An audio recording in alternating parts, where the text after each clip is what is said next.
Mais d'abord, je pense qu'il faut distinguer la recherche et la science. La science, c'est des connaissances constituées qui ont été le résultat d'une évolution dans l'histoire des idées qui a fait que les connaissances sont établies. Et la recherche, c'est répondre à des questions dont on ne connaît pas la réponse.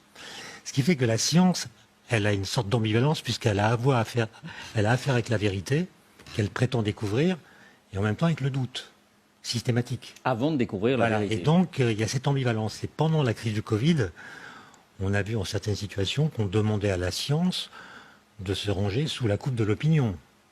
Ce qui a d'ailleurs, ce qui m'a décidé à faire ce tract, c'est un sondage paru le 5 avril dans Le Parisien. On demande aux Français, est-ce que tel médicament est efficace ou non? À un moment où aucune enquête épidémiologique n'avait conclu. Autrement dit, personne ne connaissait la réponse à cette question. 59% des Français ont répondu oui, 20% ont répondu non, et seulement 21% ont répondu je ne sais pas. Autrement dit, 79% des Français connaissaient la réponse à une question dont personne ne connaissait la réponse. On parle d'hydroxychloroquine, évidemment. Non, pas forcément. N'importe quelle autre question aurait donné le même résultat. C'est vrai. Et donc la question, c'est que se passe-t-il? Qu'est-ce qui nous empêche de dire je ne sais pas?